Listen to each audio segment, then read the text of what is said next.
Bienvenue dans cette nouvelle interview du Média en 4K2. Aujourd'hui, je reçois l'auteur d'un best-seller, spécialiste du vivant et de la nourriture vivante, si j'ose dire. Il a longtemps été adepte du culturisme. Il nous dira d'ailleurs s'il a arrêté ou non. Il est actuellement en tournée dans toute la France. J'arrête le suspense. Il s'agit de Gilles Lartigot. Bonjour. Bonjour Kate, merci aux Média 4K2 de m'avoir invité. Merci. Merci d'avoir accepté surtout notre invitation et merci d'avoir fait le déplacement. Voilà, je suis vraiment très heureuse de vous accueillir. Alors, c'est parti pour 1 heure d'interview. On parle souvent de votre physique atypique pour quelqu'un de végétarien. Je rappelle que vous venez du monde du culturisme, du monde aussi du métal. Il est vrai que vous êtes à l'inverse des stéréotypes qu'on se fait généralement de quelqu'un qui prend soin de son corps, qui ne mange pas de viande. Est-ce que cela vous agace qu'on vous rappelle systématiquement ces remarques, qu'on vous fasse ces remarques sur votre physique? C'est bien de se rappeler d'où l'on vient. Voilà, pour savoir où l'on va, il faut savoir d'où l'on vient. Donc je renie pas, je dirais, tout mon parcours, mais je vais faire 3 petites rectifications, parce que vous m'avez mis dans 3 boîtes différentes, qui ne sont pas forcément les bonnes. Vous avez parlé de culturisme, j'ai jamais fait de culturisme. Un culturisme, c'est un sport visant à se produire ensuite sur scène, comparer les physiques. Moi, j'ai fait de la culture physique. J'ai eu la grande chance d'être en Californie lorsque j'avais 18 ans. À Venice Beach, Californie, je pousse la porte de la salle de gym, fameuse salle de gym, le Gold Gym. Et là, je tombe nez à nez sur Arnold Schwarzenegger.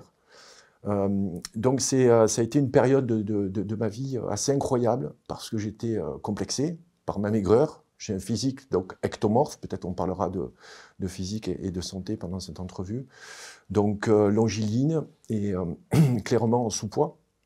Et donc suite à voilà, cette rencontre et cette passion pour la culture physique avec ce précepte de no pain, no gain, donc pas d'effort, pas de résultat, ça m'a appris cette notion d'effort pour progresser et surtout, ça m'a appris à bien m'alimenter.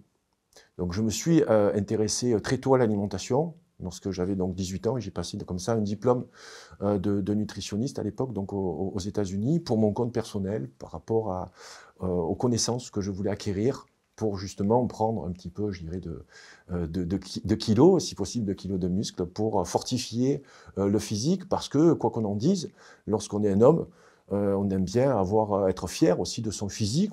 Je pense que lorsqu'on est une femme également, mais moi je parle en tant que mâle, Kenka, avec cette expérience voilà, du physique, donc liée également à l'alimentation.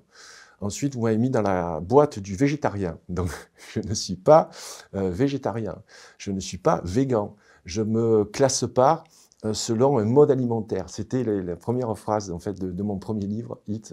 Donc, voilà, j'aime pas qu'on compare le mode alimentaire de certains parce que l'alimentation, ce n'est pas un dogme, contrairement, je dirais, au véganisme, qui lui n'est pas un mode alimentaire, qui est un combat visant à abolir la souffrance animale et l'exploitation de l'homme sur les animaux. Donc voilà, je ne suis pas végétarien. Il est vrai que je consomme plus de viande depuis 10 ans, mais ça, je l'ai expliqué de nombreuses fois. Suite à mes enquêtes d'investigation dans le milieu de l'élevage industriel et des abattoirs, j'ai vu des choses que je n'aurais pas dû voir. Et en fait, je ne mange plus de viande, non pas par, je dirais, rationalité, mais par émotivité. Voilà, j'ai ces images-là qui pour moi ont été des traumas. Donc peut-être qu'un jour, je serai amené à manger de la viande parce que, je peux le dire et le proclamer haut et fort, la viande ne donne pas le cancer.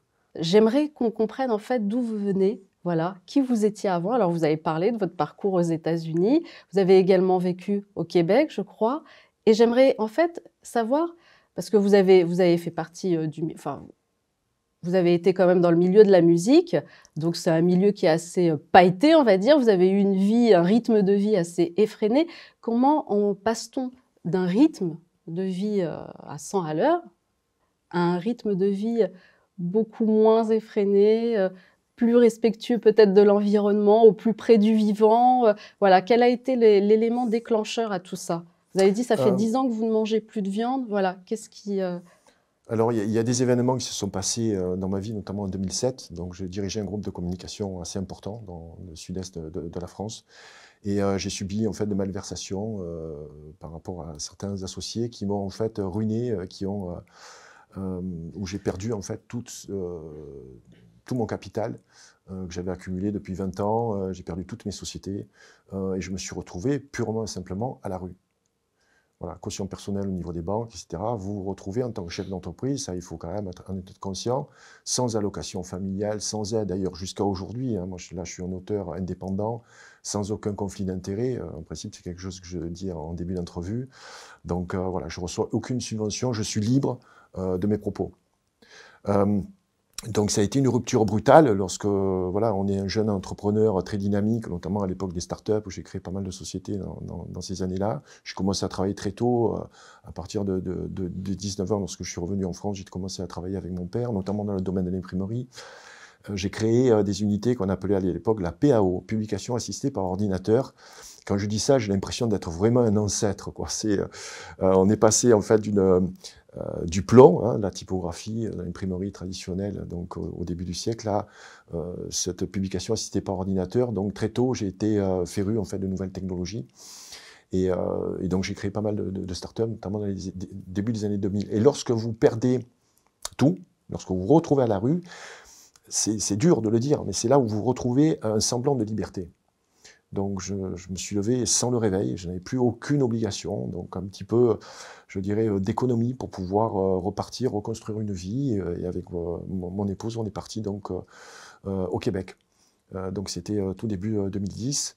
Et on a vécu des années incroyables là-bas et on s'est posé la question, voilà, comment on va aujourd'hui payer notre vie. Et on a choisi d'écrire par rapport à nos enquêtes, d'exploiter le vécu et de mettre en avant le lien entre l'alimentation et le développement de nos maladies. Et lorsqu'on a commencé à travailler en fait ce projet, qui à l'époque ne devait pas être un livre, en fait, ça devait être un double album musical. J'avais certains musiciens célèbres qui étaient prêts à collaborer avec moi à ce concept album. Hein. Je m'étais fixé présomptueusement de faire un nouveau The Wall, tu vois, de Roger Waters. En tant qu'affaire, autant avoir des références ultimes. Mais en fait, le projet ne s'est pas fait parce que je n'avais pas les capitaux en fait, pour enregistrer, pour investir. Je savais que, étant dans le milieu de la musique et avec un label, que les disques se vendaient plus trop, donc c'était un peu compliqué. Et j'ai toujours aimé écrire. Et là, je me suis dit, qu'est-ce que je peux faire avec le peu de moyens que nous avons? Et ma femme, on a décidé de créer une maison d'édition pour produire le premier livre, Hit. Donc tous les deux, on s'est mis en fait à faire des enquêtes, à faire les photos, à faire la mise en page et toute la production autour de ce livre qu'on a voulu être un bel objet, parce que j'ai énormément de respect pour les livres. Et je savais que mon public n'était pas forcément un public de lecteurs, donc j'ai essayé d'être le plus vulgarisateur possible, en donnant quand même un maximum d'informations, et surtout, ne pas donner de leçons, rester humble, parce que j'ai connu, voilà, j'ai travaillé dans l'étoile noire, hein, j'étais publicitaire, marketeur, j'ai travaillé dans la musique, j'ai travaillé dans le cinéma, donc tout ce que je dénonce aujourd'hui, cette fameuse société du spectacle, chère à Guy Debord, je la dénonce aujourd'hui parce que j'y ai vécu. Je ne me sentais pas forcément à ma place, mais je n'ai pas envie de cracher dans la soupe. Ça me donne quand même une certaine légitimité pour dire ce que j'ai à dire aujourd'hui. Et donc, par rapport à ces enquêtes dans le milieu animal, on a arrêté de consommer de la viande et on a commencé à s'intéresser à l'alimentation végétale. Et là, ça a été des découvertes juste incroyables. Et justement, en parlant de votre passage donc outre-Atlantique, ça fait pas très longtemps finalement que vous êtes revenu en France, d'après ce que j'ai entendu. Je suis revenu pour promouvoir le livre, parce qu'il y a eu un décollage quand même assez fort, et notamment à la fin de la première année où j'ai eu la chance d'intervenir à l'invitation d'Antoine Decaune, sur à l'époque le vaisseau Amiral, qui était le grand journal de Canal+, parce qu'il se trouve que là aussi, j'ai pas d'attaché de presse, j'ai jamais fait de promo. C'est, je dirais, un peu le destin qui m'a mis sur ce chemin. J'avais offert ce livre à une jeune fille qui était la nièce en fait d'Antoine Decaune. Et le livre lui a plu et il m'a invité. Donc c'était fin 2014, j'étais sur le plateau avec Thierry Marx, un grand chef français. Et là, ça a été une exposition grand public, et ça a accentué tout le succès qu'avait récolté Hit, notamment par rapport aux réseaux sociaux. C'est pour ça qu'aujourd'hui, on a dépassé les 120 000 exemplaires. C'est grâce aussi à cet éclairage, au départ voilà, médiatique. J'ai fait ensuite Thierry Ardisson, etc. Donc, connaissant les médias, je savais où j'allais m'exprimer. Et j'étais, entre guillemets, le bienvenu. Même lorsque je me fais un peu clasher par Michel Simès et par Pierre Ducamp également, avec Natacha Polony, j'étais celui voilà, qui revendiquait une consommation notamment modérée de viande. J'étais un petit peu le végétarien de service. Et donc voilà, comme je me suis pas mal défendu, ça a donné de beaux duels en télé. Et je me suis aperçu qu'avec le tome 2, et je pense que je lui ai dit en toute amitié, je pense que c'est Nicole Delépine hein, qui m'a poussé, je dirais, derrière cette ligne rouge, parce que lorsqu'on parle de santé, on parle de médication allopathique, et notamment du traitement du cancer, qui est je dirais, un des sujets abordés dans le tome 2 qui est assez important. Et là, je me suis rendu compte que j'étais plus du tout invité. Voilà. Donc c'est porte close. Et pour quelle raison, justement? Je pense que c'est, voilà, par rapport à Nicole Delépine, par rapport à ce qu'on dénonce par rapport au cancer, toute l'évolution de notre système de santé depuis les années 80, c'est effrayant, en fait, le topo que fait Nicole Delépine. Mais pourtant, ce n'est qu'une petite partie, en fait, ce n'est qu'une chronique, comme vous les appelez, de votre livre. Votre livre parle aussi de toute autre chose, donc oui. Pourquoi, à votre avis, il a autant dérangé? Alors, je vais rappeler juste le titre, c'est « Hit 2, des morts et des vivants ». Voilà. Ouais. Pourquoi il a autant dérangé? Je pense que on s'est rendu compte, donc, notamment avec les propos de Nicole Delépine, que en fait, aujourd'hui, les médecins avaient perdu leur liberté de soigner, notamment par rapport au cancer, où c'est l'Institut national du cancer qui impose depuis le début des années 2000 des protocoles aux médecins, que les patients sont juste des numéros, sont des cobayes, rentrent dans des cases, des études. On pratique en fait des essais thérapeutiques avec des molécules innovantes sur des patients en fin de vie. Alors, en principe, le patient doit avoir un consentement libre et éclairé. Je ne sais pas s'il est bien conscient qui aujourd'hui nourrit en fait des études. Et ce qui est scandaleux, c'est que ces molécules innovantes sont payées à un prix qui est un prix maximum que le pays peut supporter. Là aussi, c'est des prix juste hallucinants. Ça ne rentre pas dans les budgets des hôpitaux. Sont payés donc en plus, et c'est la sécurité sociale qui les paye. Aujourd'hui, nous payons les essais thérapeutiques pour les industriels, la sécurité sociale. Et donc il y a des informations dont j'étais au courant avec le premier livre. Je me suis rapproché de Claire Séverac. Et je veux vraiment lui rendre hommage, parce que c'est une personne qui était courageuse, qui malheureusement nous a quittés, et qui a mis, elle aussi, en avant l'implication des lobbies, notamment dans l'industrie pharmaceutique. J'aimerais rappeler quelques citations que vous mettez en exergue dans votre livre, quelques citations de Nicole Delépine, juste pour qu'on comprenne en fait. Alors, il y a « Les médecins ont perdu leur liberté de soigner », le cancer, c'est l'empire des lobbies. Le prix de ces médicaments, vous l'avez dit, est scandaleux, mais le pire, c'est qu'ils n'ont pas de résultats. Les patients sont en droit de choisir leur traitement, mais ça encore, faudrait-il qu'ils le sachent. La chimiothérapie est un poison, mais un poison utile dans certains cas. Voilà. Ouais, et elle nous rappelle aussi les principes du code de Nuremberg aussi, très important. Ouais. Qui est, enfin, moi, j'ai trouvé, très honnêtement, moi, je me suis régalée à lire votre livre, hein, et je l'ai trouvé tellement d'actualité alors que vous l'avez sorti fin 2017, fin 2017, si je ne dis pas de bêtises. Ouais. Et il est encore, on est en plein dedans, en fait. Voilà, j'aimerais juste rappeler que Nicole Delépine, elle est pédiatre oncologue, elle est aujourd'hui retraitée, et elle a été sanctionnée d'un blâme en octobre 2022 par la Chambre disciplinaire d'Île-de-France pour ses prises de position sur la crise du Covid. Donc, tout ceci, en fait, n'est peut-être pas un hasard, en fait, si vous n'êtes plus invité sur les médias mainstream. Je n'ai pas la réponse, mais je crois la connaître. Et sincèrement, voilà, lorsqu'on parle de ces lobbies industriels, notamment l'industrie du cancer, qui est réellement un business aujourd'hui. Alors Nicole Delépine dit que La chimiothérapie est un poison, oui, mais utile dans certains cas parce qu'elle a utilisé la chimiothérapie dès les années 80. Mais ce sont en fait des protocoles qui étaient vraiment personnalisés ou individualisés par rapport aux patients. Et elle avait de bien meilleurs résultats qu'après les années 2000, lorsqu'on lui a imposé en fait ces traitements. C'est la raison en fait, de son éviction et de sa mise à la retraite précoce. Hein. On a appuyé ça parce qu'elle le dérangeait en fait. C'était le mouton noir. Elle ne pouvait pas concevoir en fait qu'on fasse des essais en fait sur des patients et qu'on n'utilise pas le bon sens et la compétence en fait des médecins. Vous vous rendez compte qu'un rendez-vous chez un cancérologue, en moyenne, dure 7 minutes. 7 minutes, moins que chez un médecin généraliste.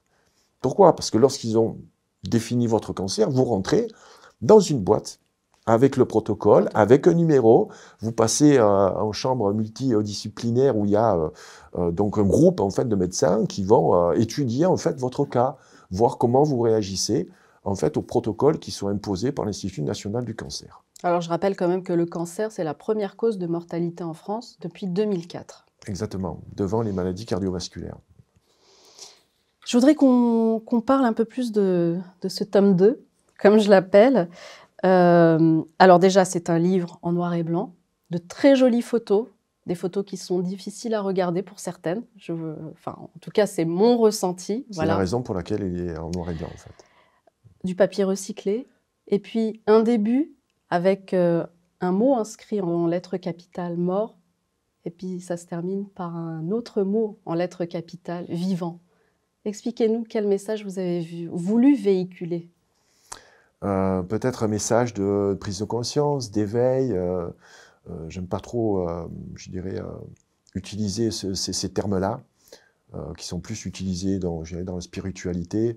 Mais je pense qu'aujourd'hui, on a besoin d'être conscient que l'information ne nous est pas donnée. Il faut aller la chercher.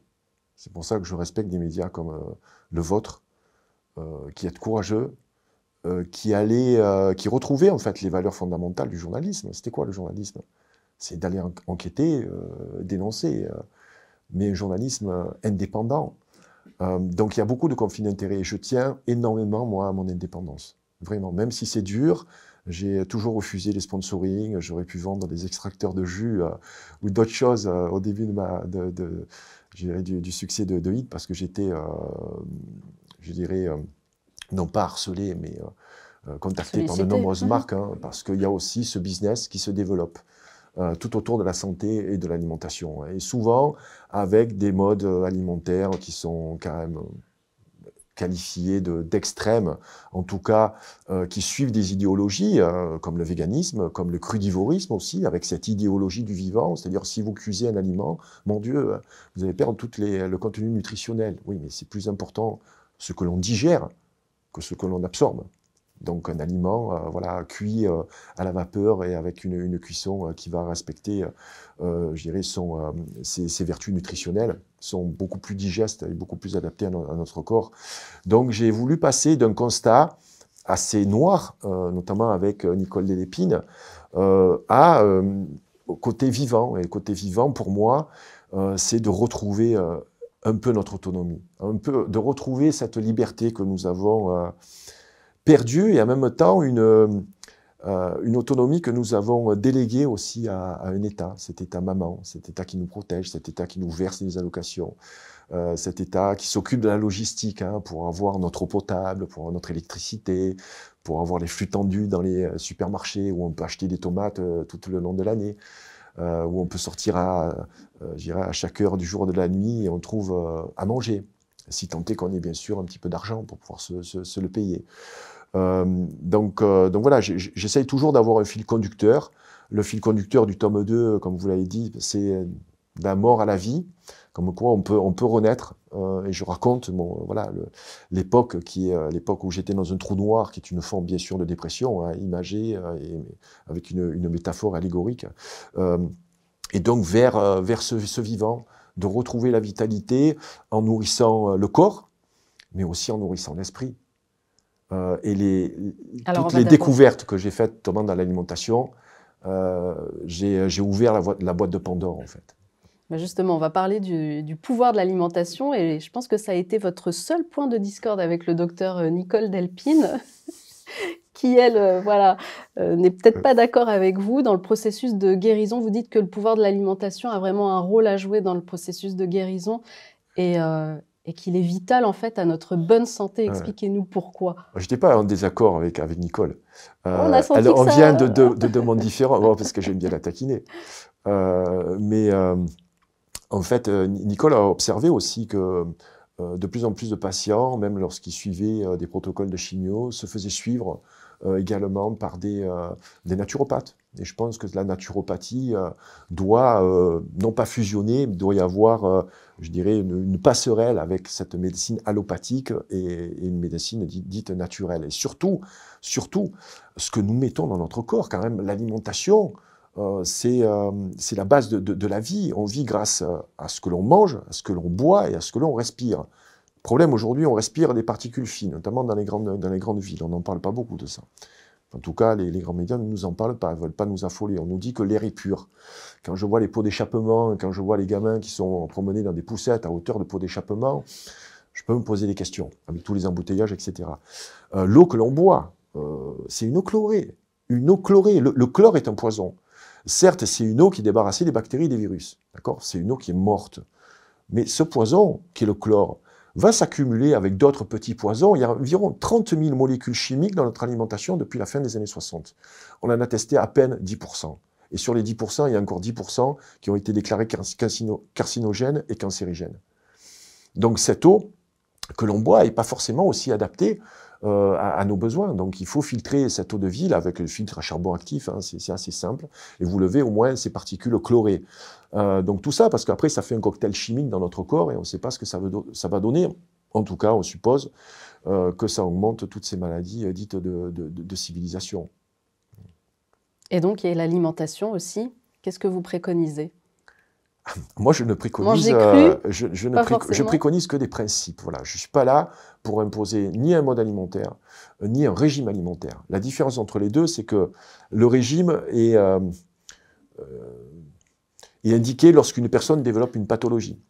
Le mode alimentaire, c'est un mode alimentaire qu'on peut adapter pour soi, pour son couple, plus largement pour sa famille, parce que chacun, on doit manger la même chose. Je sais qu'aujourd'hui, on mange quasiment plus à table tous en même temps, mais voilà, donc je parle moi de mode alimentaire, je parle beaucoup dans le 1, donc des fondamentaux. Lorsqu'on est perdu, il faut revenir aux fondamentaux.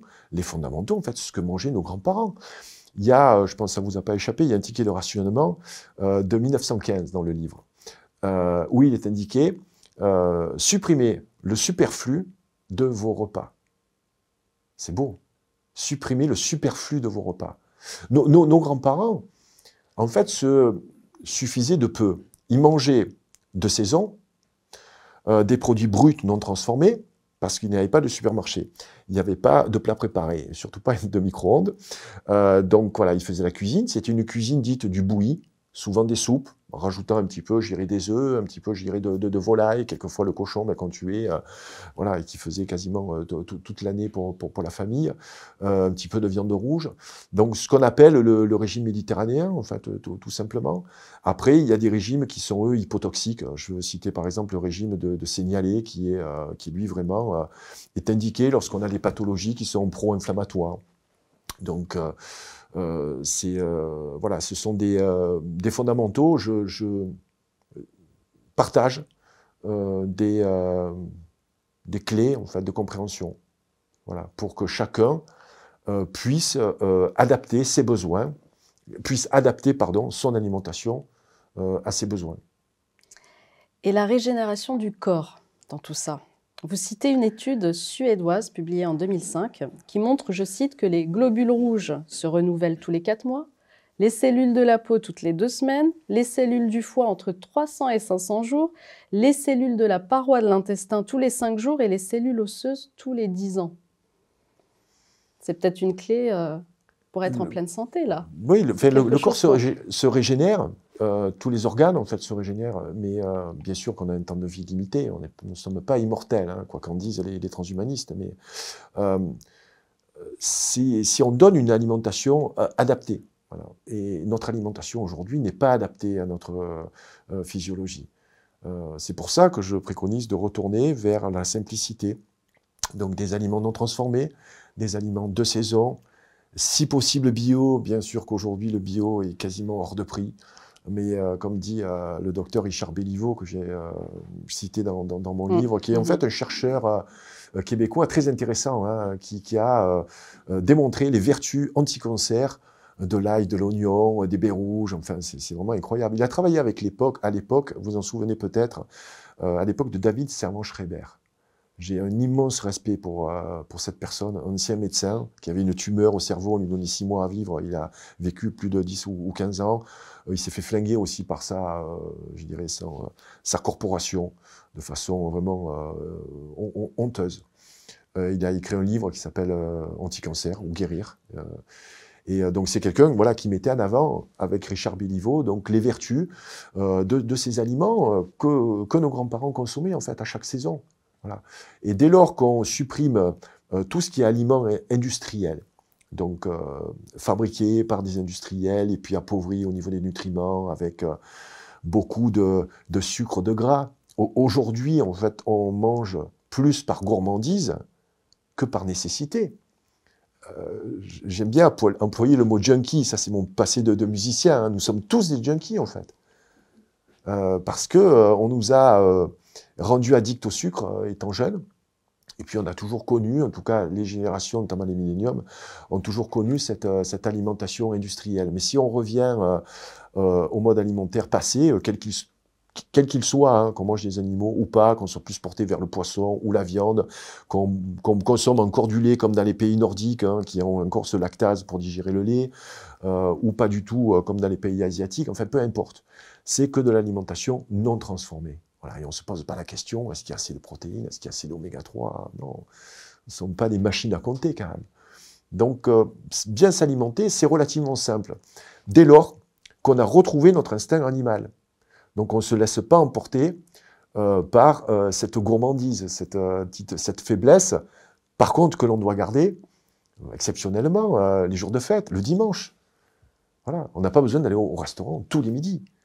Vous m'avez vu arriver avec ma glacière, enfin c'est une glacière sport, hein, vous n'avez pas vu que c'était une glacière, mais voilà. Donc il y a voilà, mes encas pour que je puisse m'alimenter dans le train ce matin, etc. Voilà, je les prépare avant de partir. Il n'y a rien de plus simple. Mais ça me permet de ne pas céder à cette gourmandise. Et peut-être que ce soir, je ferai un restaurant avec des amis, où là, on va se faire plaisir, mais pour moi, ça restera exceptionnel.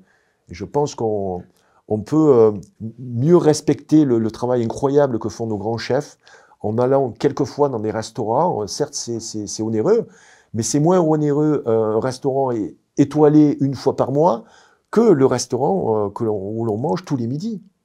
Et pas forcément bien. Donc c'est privilégier avant tout le fait maison, que vous sortiez ou pas, que vous soyez chez vous. Bien sûr, bien sûr. Et rappelez peut-être aussi une des recommandations, vous avez cité les docteurs Béliveau et Servan-Schreiber, qui disaient « Mieux vaut manger des fruits et des légumes avec des traces de pesticides que de ne pas en manger. » Ouais. C'est le fameux bénéfice-risque dont parle Nicole Delépine. Hein. Ouais. Il vaut mieux consommer voilà, des légumes, même s'il y a des traces de pesticides. Je pense que, et malheureusement, j'ai fait partie aussi de ce courant-là, où on a vraiment stigmatisé les perturbateurs endocriniens. Certes, il y a une problématique grave avec les perturbateurs endocriniens. Les prochaines générations vont être fertiles, hein, c'est quasiment certain. Parce que malheureusement, ça a un impact direct sur la fertilité, que ce soit pour les hommes ou pour les femmes.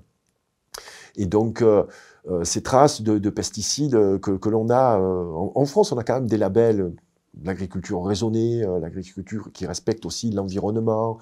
Donc, on a encore voilà, des labels qui sont des labels sérieux. En France, on a une agriculture qui est performante, avec encore des petits producteurs qui vont travailler sans pesticides, qui vont avoir ce label bio ou pas, parce que le label bio, il faut l'acheter, hein.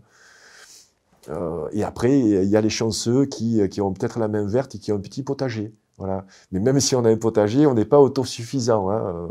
On peut vouloir devenir survivaliste, entre guillemets, mais la résilience comme ça par l'alimentation, c'est compliqué. Voilà. Mais c'est tellement agréable d'avoir les mains dans la terre. Déjà, on se décharge au niveau de l'électricité. Avant de se coucher, il vaut mieux marcher pieds nus, je dirais, pour justement faire partir cette électricité que nous avons. Hein. Nous avons constamment les smartphones avec nous. Donc, ou marcher, bien entendu, si on est dans la nature, je dirais dans l'herbe, etc. Ça, c'est revivifiant. Et donc, faire attention à tous ces petits gestes du quotidien qui peuvent nous créer des maux à terme. On va peut-être pas tomber malade lorsqu'on est jeune, parce qu'on est solide, on est plein de force vitale. Mais si on accumule, je dirais, des perturbateurs endocriniens, toutes les molécules chimiques dans l'alimentation industrielle, et qu'on boit aussi beaucoup trop de soda, le danger, principalement, c'est le sucre. On mange beaucoup trop de céréales également, on mange beaucoup trop de pâtes, de mauvaises pâtes, avec du blé dur, du blé moderne, qui a beaucoup plus de chromosomes que le blé originel. C'est un des premiers OGM quand même, le blé. Donc je vois le nombre de personnes le midi qui consomment le bon sandwich à la française. Mais peut-être que dans les années 60, ce bon sandwich, peut-être le fameux jambon beurre, bah, c'était du pain qui était fait avec du levain. Donc le levain a la faculté de rendre digeste le gluten. Mais aujourd'hui, c'est de la levure chimique. Donc le levain n'a pas le temps de faire son travail. D'ailleurs, il n'est plus utilisé. Cette levure chimique n'a pas les avantages du levain. Donc on a du blé qui vont nous rendre notre intestin poreux. On va avoir de plus en plus de côlons irritables, de maladies de Crohn, des difficultés à digérer. Et si vous avez un intestin comme ça qui est, entre guillemets, faiblard, vous ne pourrez pas basculer sur du végétal ou du cru, parce qu'il y a beaucoup de fibres. Et donc ces fibres-là, il faut pouvoir les digérer. Donc il y a tout un travail, je dirais, en premier lieu d'éducation, si je me fie à mon parcours, prise de conscience par rapport à la maltraitance animale, donc je bascule sur le végétalisme, ben, j'apprends, je vais suivre des cours, j'apprends à cuisiner, et très vite, parce que du jour au lendemain, je ne peux plus consommer de viande. Donc j'ai perdu 10 kilos, c'était assez effroyable. Donc pour quelqu'un voilà, qui se sent tout le temps maigre, c'est terrible. Et donc petit à petit, ben, j'ai regagné après ces kilos lorsqu'on comprend en fait, l'intérêt aussi de l'alimentation végétale. On peut l'adapter. Mon adaptation s'est fait peut-être un peu trop rapidement. Donc je suis toujours en fait en phase d'apprentissage. Il faut, je pense, environ 2 à 3 ans pour changer totalement d'un mode alimentaire type industriel à un mode alimentaire qui nous convienne et qui soit plus naturel. C'est très long. C'est très long parce qu'il y a des aliments qui ne nous plaisent pas. Il faut après négocier, hein, soit avec son mari ou sa femme ou ses enfants également. Donc en fait, l'alimentation est devenue un problème aujourd'hui. On a tellement de choses, on a affaire à tellement de choix qu'il faut des nutritionnistes pour nous dire ce qu'il faut manger. Que penseraient nos grands-parents lorsqu'ils nous voient consulter des coachs de vie? Il y a des coachs maintenant qui nous apprennent à vivre. Voilà, on vit une époque formidable, comme je dis. Je voudrais qu'on parle de l'industrie du médicament. Quel rôle, à votre avis, l'industrie pharmaceutique joue-t-elle sur la médecine? Parce que vous avez dit tout à l'heure qu'on était... Enfin, beaucoup d'entre nous sont addicts au sucre, mais moi je dirais aussi beaucoup d'entre nous sont addicts aux médicaments. C'est le cas.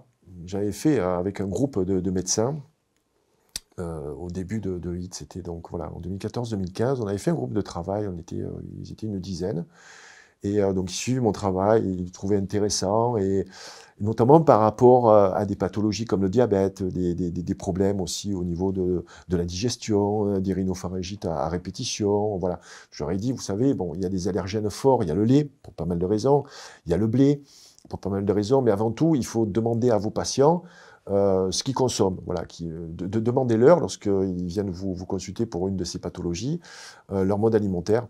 Et vous pouvez ensuite leur faire des recommandations, par exemple d'arrêter tous les produits laitiers, le blé, pour voir, parce que c'est les deux principaux allergènes, donc pour voir si on les enlève, s'il y a une amélioration. L'expérience n'a pas duré très longtemps, en fait, parce que déjà, ils étaient effrayés lorsque les patients leur donnaient leur mode alimentaire, ce qu'ils consommaient dans la journée. Donc essentiellement, plus de 90% d'aliments, transformés et puis industrialisés, beaucoup de sucre. voilà, du blé, des pâtes, du lait, très souvent, voilà. Et lorsqu'ils leur ont fait cette recommandation d'enlever les principaux allergènes, 9 sur 10 ne voulaient pas. Ils voulaient en fait leurs médicaments. Donc, ils n'étaient pas prêts à faire l'effort parce que c'est pas chez le médecin généraliste qu'on va chercher des conseils en fait alimentaires. Déjà, le médecin généraliste, et là vous avez lu que le docteur Jérôme Bernard Pelé le dit très bien, on fait plus de médecine préventive parce que la médecine préventive, il faut rester au moins 1 heure avec le patient. On n'est pas chronométré en 15 minutes pour entrer dans les quotas, pour être remboursé par la sécurité sociale. Donc, malheureusement, les médecins aujourd'hui sont devenus indirectement des commerciaux ou des représentants des industries pharmaceutiques. D'ailleurs, ils les reçoivent tous les jours dans leur cabinet. On appelle ça les visiteurs médicaux. Ce sont les visiteurs médicaux, en fait, qui vont informer le médecin de l'évolution d'un médicament ou d'une pathologie, etc. Parce que le médecin, une fois qu'il a son diplôme, à ma connaissance, il ne fait pas des stages de remise à niveau. Hein. Donc, il y a son expérience, c'est vrai, qui joue pour lui. Il ne faut pas le renier. Je mettrai de côté les médecins aujourd'hui qui ont 60, voire 70 ans, qui sont encore ces médecins de famille. J'en ai un donc, près de chez moi qui a connu mon grand-père, qui a connu mon père, qui me connaît moi. Donc, ces conseils sont précieux. Mais encore, lui, s'intéresse à l'alimentation, mais c'est une démarche personnelle. Il faut aller voir donc un naturopathe, voire un nutritionniste. Hein. Si ce n'est pas un nutritionniste qui a été biberonné par Nestlé avec je dirais, toute cette propagande du lait, etc. Voilà, donc aujourd'hui, c'est ce lien entre l'industrie pharmaceutique et la maladie voilà, est évident. Alors actuellement, en France, on commence à vivre une pénurie de médicaments et il y a aussi une espèce de chasse aux sorcières qui est menée contre les naturopathes. Alors quelles seraient les alternatives finalement? Bon, je ne fais pas de politique, donc je ne peux pas avoir d'action politique. Moi, je pense qu'il faut s'occuper, je dirais, des problèmes sur lesquels nous pouvons agir. Hein. C'est le stoïcisme, en fait. Voilà, donc, tout ça, ce sont des problèmes voilà, qui sont gangrénés malheureusement par aujourd'hui ce monde politique qui va à volo, quoi, qui ne s'occupe plus des intérêts de la nation, si tant est que la nation existe encore avec cette problématique de l'Union européenne, bien entendu. Donc, après, pour quelqu'un qui veut aujourd'hui changer son alimentation, rien ne l'empêche. Voilà. Et comme vous avez bien fait de le souligner, un patient est en droit de choisir son traitement. Mais pour choisir son traitement, il faut être au courant de tous les traitements.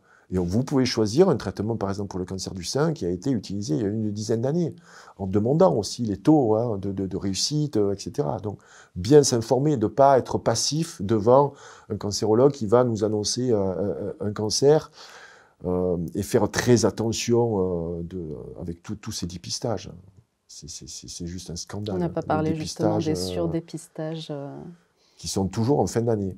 25% pour le cancer du sein et 25% pour celui de la prostate. Exactement. 25% de surdépistage pour le cancer du sein et également pour le cancer de la prostate, qui sont les deux principaux cancers, l'un chez la femme, l'autre chez l'homme.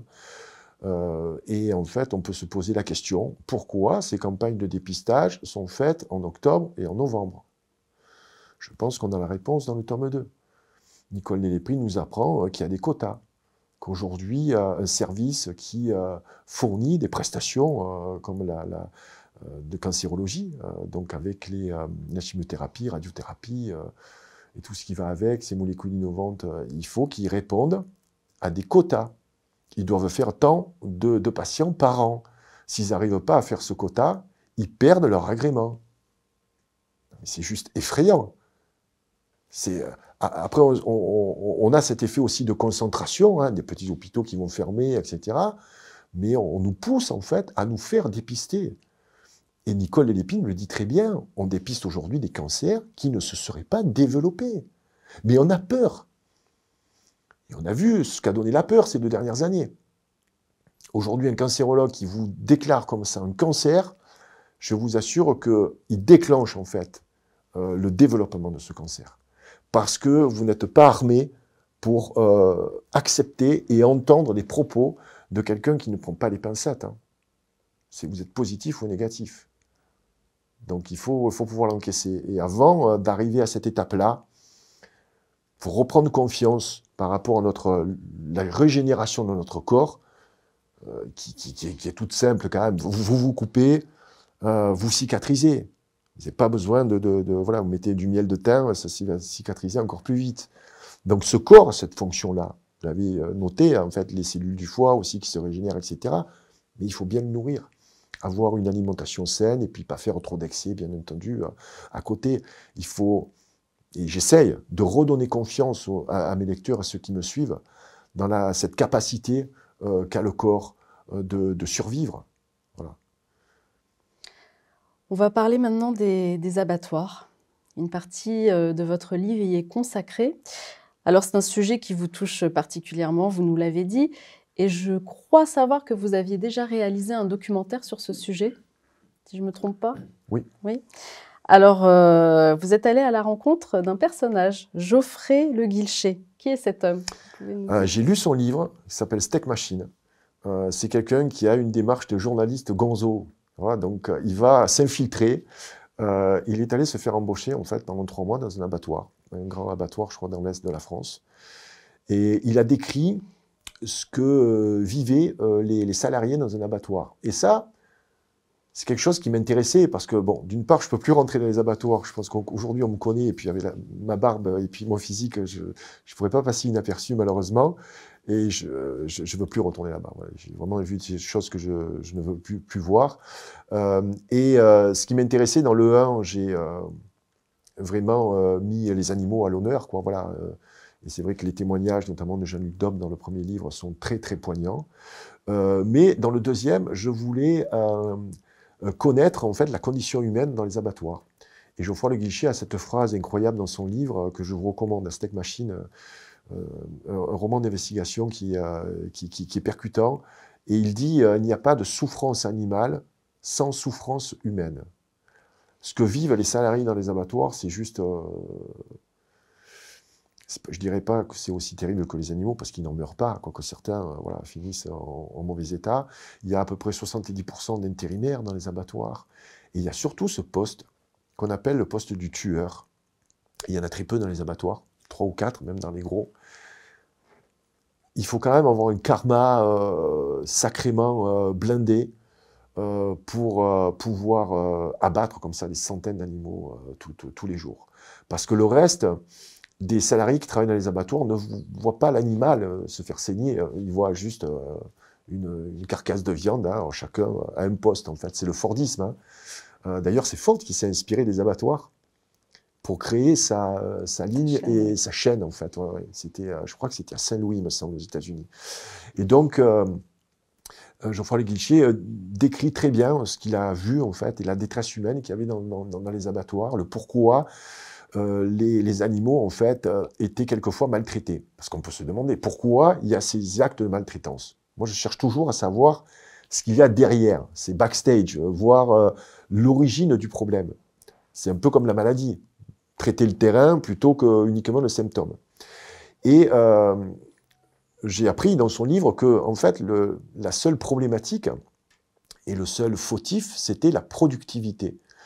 Donc, le leitmotiv aujourd'hui des abattoirs, c'est de produire plus vite, maintenir les marges et pour vendre moins cher. Donc aujourd'hui, la maltraitance animale, c'est directement lié au fait qu'on veut nous vendre une viande à bas prix. Voilà. Donc son témoignage est fort, lui aussi, je l'ai rencontré, donc on a échangé, et puis il m'a partagé donc, son point de vue. C'est un peu l'originalité de mes livres, c'est que je mélange des personnes qui ne se seraient pas rencontrées. Hein. Je commence avec Nicole Delépine, ensuite Bernard Pelé, lui, bon, qui est dans cette médecine plutôt végétalienne, hein, mais qui reste dans la médecine allopathique. Et puis ensuite, donc, on va sur des abattoirs avec Geoffroy Le Guilcher jusqu'au, je pense qu'on va en parler, jusqu'au survivalisme.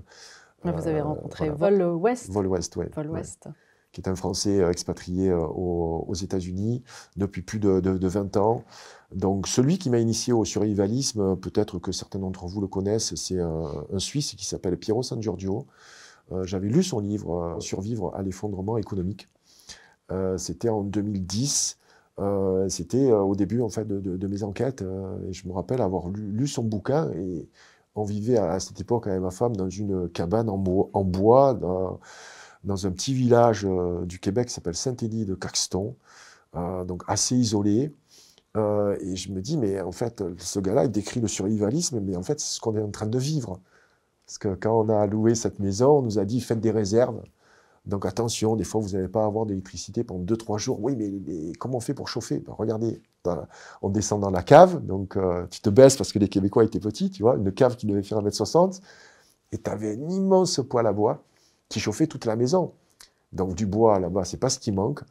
Donc ça m'a intéressé, cette démarche du survivalisme, qui pour moi était une démarche qu'avaient nos grands-pères aussi. Tu vois, un survivalisme bien pensé.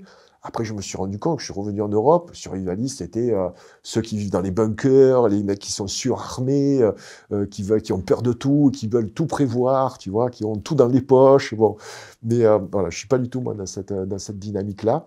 Mais c'est une démarche qui me plaît, surtout cette démarche de reprendre notre vie en main, avoir un peu plus de résilience. On ne peut pas être autonome à 100%. On ne peut pas vivre en dehors du système. C'est pas possible. On vit dans cette société, il faut faire avec. Mais il vaut mieux la comprendre pour essayer de passer comme ça entre les mailles du filet. Et donc ces principes-là, qui sont des principes quand même de base comme on appelle le survivalisme, pour moi, m'a rappelé les réflexes qu'avait mon grand-père. Je me rappelle là je vis dans son cabanon, donc il y a toujours cette cave. Il produisait son vin, parce qu'il avait donc des vignes, on appelait ça la piquette. Il chassait.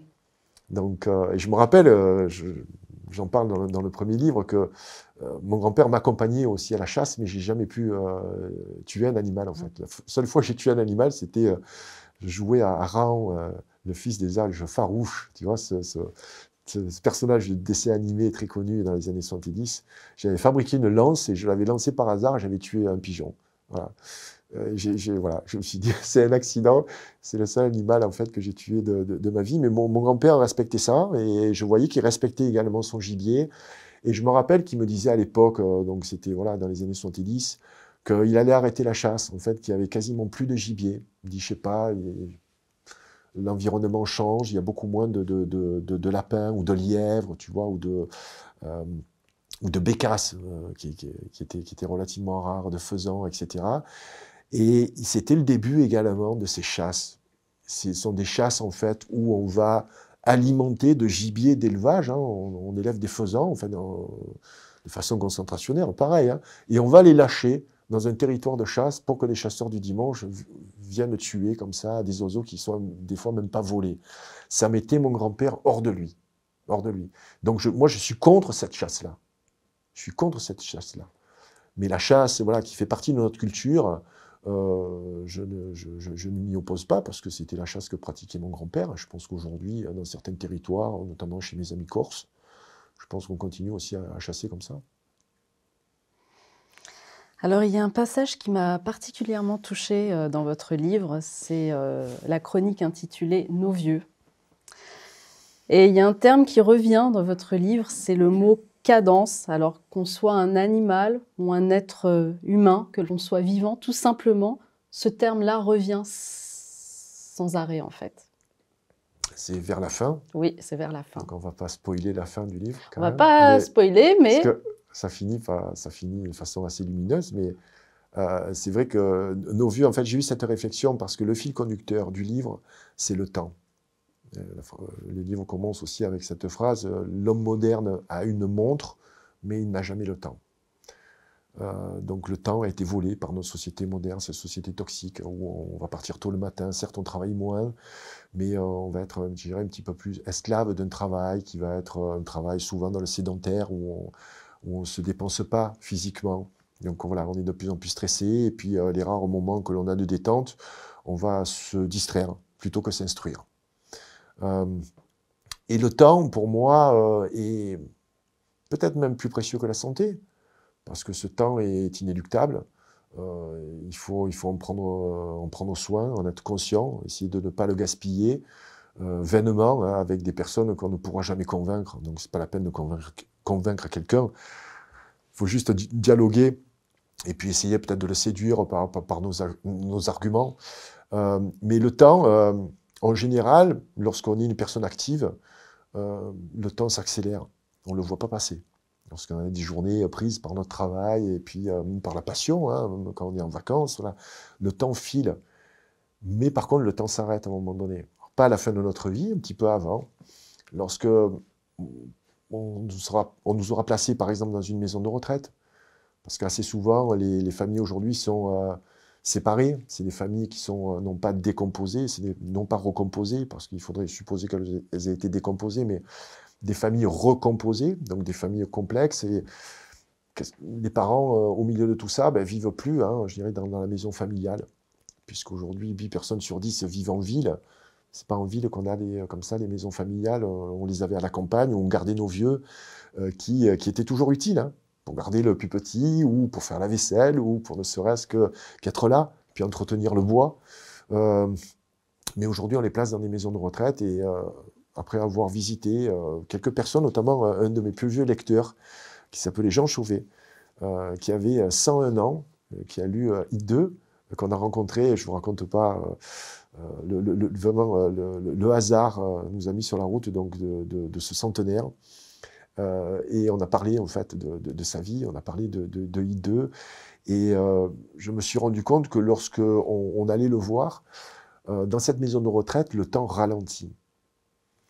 Il y a beaucoup de personnes qui sont hypnotisées par l'écran de télévision. Bon, ça c'est pas que dans les maisons de retraite, et malheureusement c'est leur seule activité, et il y a un ennui profond en fait. On ressent cet ennui. Et lui, chaque fois qu'il nous voyait arriver, je me rappelle, avec Valérie, il nous appelait les Canadiens. Je dis, mais Jean, je ne suis pas Canadien, je suis Marseillais, moi. Il travaille à l'opéra, il nous racontait sa vie, en fait. Et je me rends compte que peu importe ce qu'on a fait dans notre vie, en fait, tous les biens qu'on a pu accumuler et tout, en fait, ce qui nous restera, nos seuls souvenirs, en fait, sont ces moments passés dans notre vie où on a été heureux, où on a rempli quelque part notre mission. En fait, nos souvenirs sont notre seul vrai patrimoine.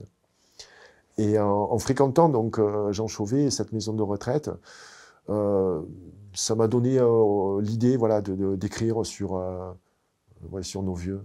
Mais nos vieux, c'est pas du tout péjoratif, hein, c'est très respectueux. Hein, quand je dis nos vieux, j'en ferai partie bientôt.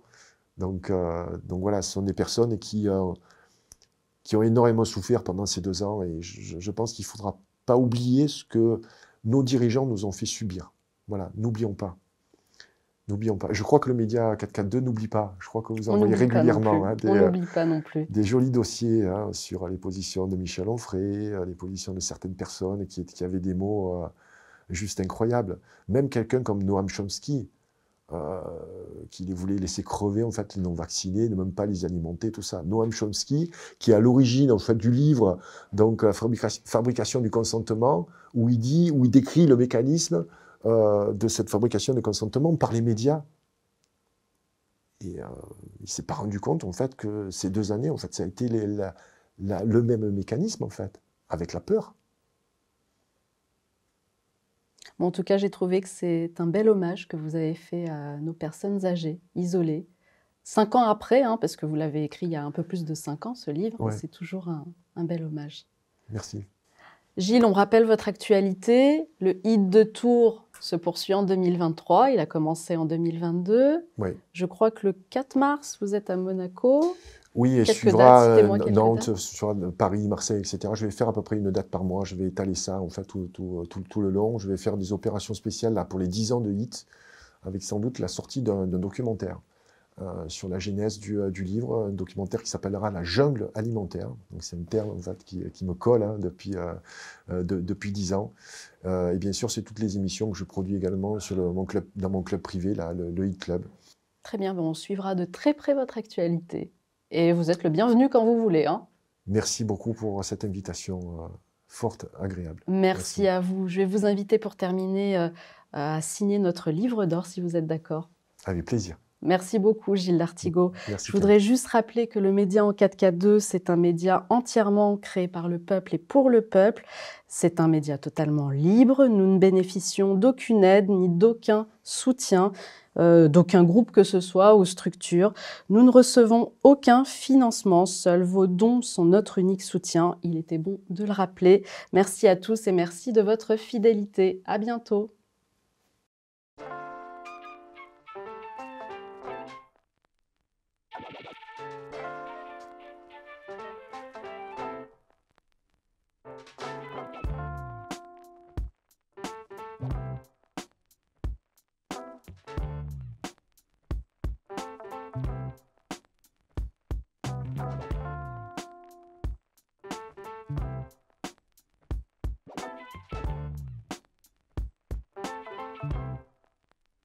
Bon bah maintenant que t'es là, abonne-toi. L'idée c'est que tu loupes rien. Donc clique sur abonner et aussi sur cette cloche à la con pour qu'elle t'avertisse.